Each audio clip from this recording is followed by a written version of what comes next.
हमारे शरीर में होता तो हमारा शरीर कभी चलना बंद नहीं करता, क्योंकि जब परमात्मा ही शरीर में आ गया तो फिर रुकेगा कैसे?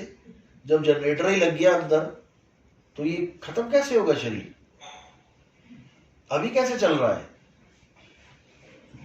अभी परमात्मा की वजह से चल रहा है ना, तो परमात्मा अंदर है, चल रहा है, तो बंद कैसे हो जाता है फिर?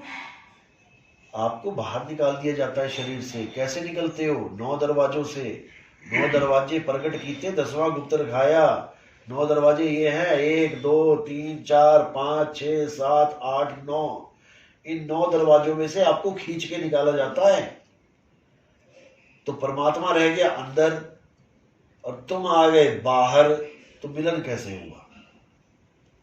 या तो गुरु को कह दो, भाई गुरु ठीक है, तुमने तुम्हारा कहा मैंने मान लिया, परमात्मा अंदर है, मैं बाहर नहीं जाना चाहिए, मुझे बाहर ना घसीट सके कोई, मैं तब मानूंगा अंदर परमात्मा है। अगर मुझे ही बाहर निकाल दिया तो अंदर वाले परमात्मा का हम क्या करेंगे? इस घर में आप हो, आपके पति हैं, अगर आपको घर से बाहर निकाल दें तो फिर पति के साथ मिलन हुआ कि बिछोड़ा हो गया? पति तो घर में है। और अगर आपका पति बाहर है और आपको इस जेल में बंद कर रखा है, आप बाहर जाती हो तो आपका मिलन हो सकता है।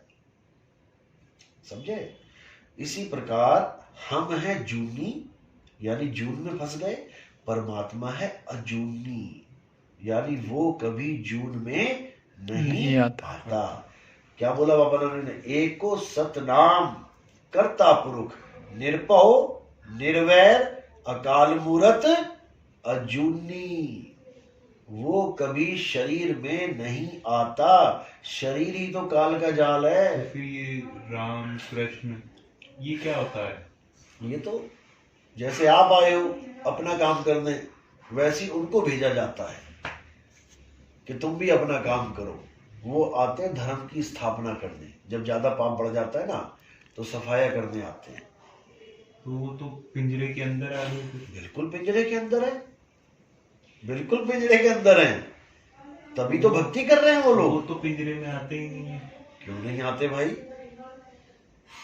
राम जी और कृष्ण जी कैसे आए इस दुनिया में? कौशल्या की गर्भ से आए राम जी। गर्भ में क्या तैयार होता है? ये पिंजड़ा ही तैयार होता है गर्भ में। 5 25 3 का पिंजड़ा, तामे तुमको राखे हो, तुमको बिसर गई सुध घर की महिमा अपनी बाके हो। कबीर साहब कहते हैं ये गर्भ में पिंजड़ा ये तैयार होता है, उसके बाद जीव डलता है उसमें, और इस पिंजड़े को ही जीव अपना स्वरूप मानता रहता है। आप आदमी हो कि औरत हो? गर्भ से क्या बोलोगे? पता नहीं चलता अंदर से क्या है। हाँ, नहीं, अरे बाहर से कैसे हो? आप आदमी हो कि औरत हो? बाहर से आदमी है। हाँ, आप आदमी हो। अब आप कह रहे हो कि मैं आदमी हूं, और हम लेडीज से पूछे बेटा आप क्या हो, लड़का हो लड़की हो? लड़की हो। आपने क्या देख के बोला कि मैं लड़का हूं, मैं लड़की हूं? शरीर देख के। शरीर किससे बना है? शरीर किससे? 5 तत्वों से। 5 तत्वों से। किस किस से? आकाश से, हवा से, पानी से, अग्नि से, धरती से। दोनों का बना ना, आदमी का औरत का। अब इन 5 तत्वों में बताओ कौन सा तत्व आदमी और कौन सा तत्व औरत है? सब में वो तो सारे आदमी और औरत कौन सा तत्व है? तत्व में कौन सा?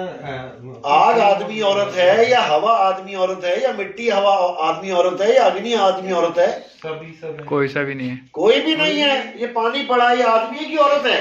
ये बने तो उसी से है ना फिर। समझे नहीं?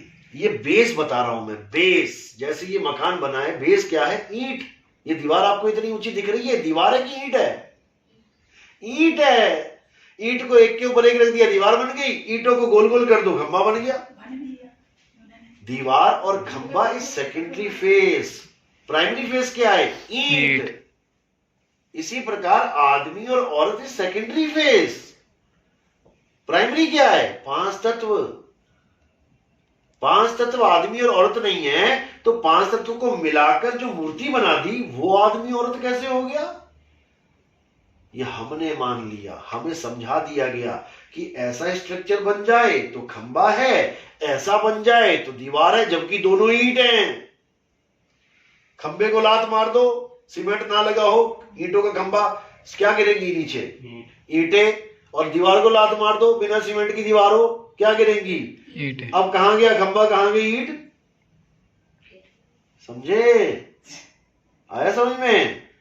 तो जब मैं 5 तत्वों को अलग अलग कर दूंगा तो कहां गया आदमी, कहां गई औरत, कहां गई? तो कुछ भी मिल गया, हाँ, बस यही है। फिर तुम क्या हो? तुम क्या हो? कुछ भी नहीं। यस, कुछ भी नहीं, नहीं कुछ तो हो। जो तुम हो उसी का तुम्हें ज्ञान दिया जाएगा। ये आदमी औरत का ज्ञान नहीं दिया जाएगा। कौन लेने आएगा आपको लास्ट में, अंत समय में? आदमी या औरत? किसी को नहीं देखा। अरे कोई तो लेने आएगा, गुरु तो आएगा लेने की नहीं? गुरु आएंगे। आप वेट किसका करोगे, आदमी की औरत का? अरे गुरुजी तुमने बना दिया है, मैं कह रहा हूं वो 5 तत्व है, तुम गुरुजी गुरुजी लगा के बैठे हो। दीवार का कि खंबे का, किसका वेट करोगे? दीवार इज इक्वल टू लेडीज, खंबा इज इक्वल टू जेंट्स। अब किसका इंतजार करोगे, खंबे का कि दीवार का या ईंटों का? वो तो सारी ईंट ही ईंट है। बस यही समझना है, यही समझना है। आप 5 तत्व नहीं हो। जब आप 5 तत्व नहीं हो तो फिर गुरुजी 5 तत्व कैसे हो गए? जब आप आदमी औरत नहीं हो तो गुरुजी आदमी औरत कैसे हो गया? इसीलिए नानक साहब ने बिल्कुल कहानी खत्म कर दी। मानुख की तू प्रीति त्याग, अविनाशी तू मन में राग। यह है नानक साहब का ज्ञान। मनुष्य की प्रीति खत्म कर दो, मनुष्य को कभी गुरु मत मानना। अगर मनुष्य को गुरु मानोगे तो तुम मनुष्य ही पैदा हो जाओगे। मनुष्य का मतलब ये नहीं कि तुम्हें आदमी मिलेगा, मनुष्य का मतलब है पिंजड़ा। 5 तत्वों में जाओगे। अगर मनुष्य की आस लगाओगे अंत मता सो गता। गता। तो अब किसकी आस लगानी है? केवल आत्मा की। तुम एक आत्मा हो, तुम इन 5 तत्वों में उलझ गए हो। केवल इन 5 तत्वों को साइड कर दो। जब इन 5 तत्वों को साइड कर दोगे तो तुम ही तुम रह जाओगे। और परमात्मा कहाँ होगा? तेरा साईं तुझ में है, जाग सके तो जाग। ज्यों तिल माही तेल है, ज्यों चकमक में। बस इतनी सी बात है। तुम्हारा परमात्मा तुम्हारे पास है, तुम्हारी आत्मा में विराजमान है। ना कि वो किसी सतलोक में बैठा है, अलग लोक में बैठा है, नामी लोक में बैठा है। तुम किसी का वेट मत करना। अगर तुमने वेट कर दिया तो इसका मतलब तुमने खुद को नहीं जाना, किसी और को जान रहे हो। मारे गए, इंसानी चोला बर्बाद हो गया।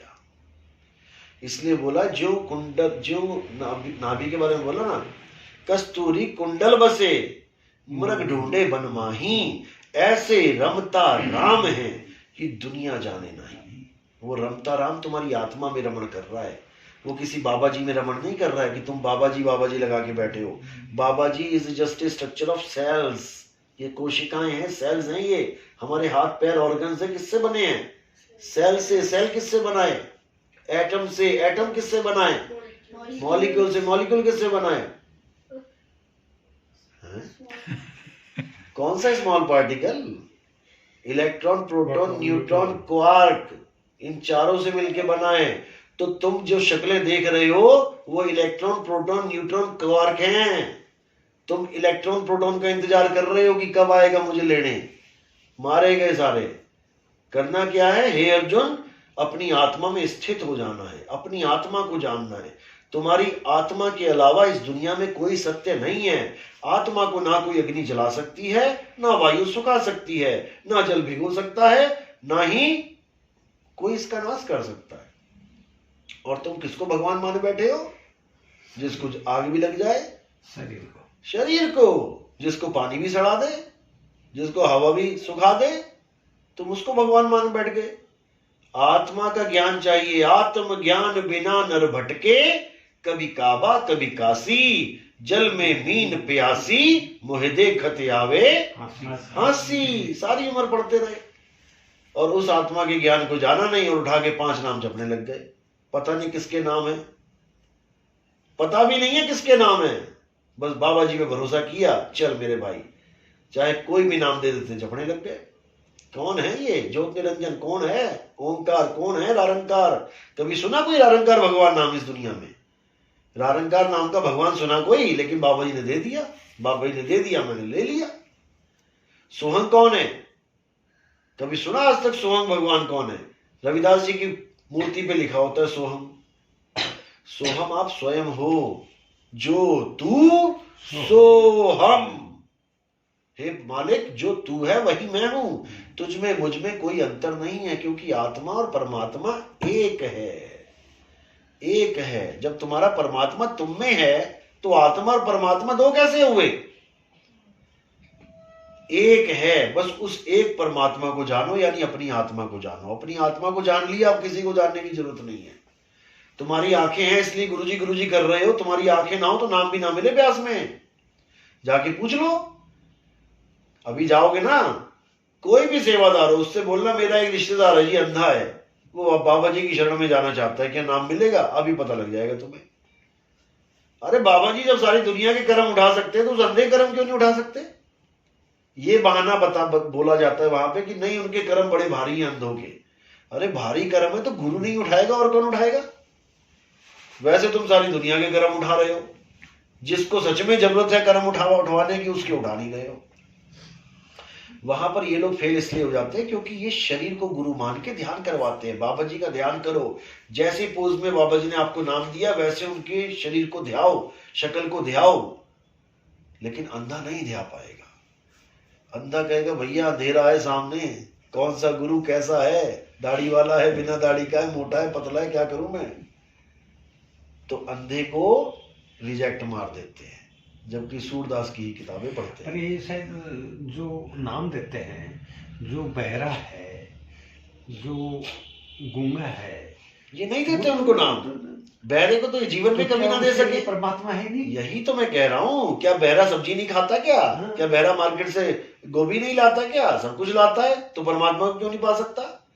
परमात्मा को सूरत पाती है, ये कानों का खेल नहीं है। अखा वाजो वेखना, बिन कन्ना सुनना, पैरा वाजो चलना, बिन हथा करना, जीबा वाजो बोलना, यूं जीवित मरना, नानक हुक्म पछाड़ के तो जा खसमे मिलना। नानक साहब कह रहे हैं इन आंखों की जरूरत नहीं है, परमात्मा सूरत के द्वारा दिखाई देता है। इन कानों की जरूरत नहीं है, बिना कानों के उसकी आवाज को सुनाई दिया जाता है। इस मुंह की जरूरत नहीं है, बिना बोले उसका नाम जपा जाता है। इन पैरों की जरूरत नहीं है, बिना कदम उठाए मालिक के घर तक पहुंचा जा सकता है, जब विहंगम चाल मिलती है। अभी इनको एक्चुअली कुछ भी नहीं पता, बस लग गए हैं ये। शुरुआत अच्छी है, शुरुआत अच्छी है, ब्यास कोई बुरा नहीं है। शुरुआत मेरी भी मान के चलो, ब्यास से तो नहीं, मेरे दूसरे गुरु थे ब्यास। जन्म मरण से मुक्ति चाहिए, फिर पूर्ण ज्ञान लो। अगर गुरु बना ही रहे हो, अगर पढ़ ही रहे हो तो पीएचडी करो ना। फिर 5वीं फेल होके रिक्शा चलाओ, फिर क्या फायदा? कहने को साइन कर दोगे, रिक्शा ही चलाओगे, क्या फायदा उसका? पढ़ रहे तो अच्छी तरह पढ़ो, आगे तक जाओ। नहीं तो ठीक है, जो जहां जुड़ा है जुड़ा रहा है, क्या फर्क पड़ता है। चलो बोले सदगुरु बंदी छोड़ कबीर साहब की जय साहिब बनी।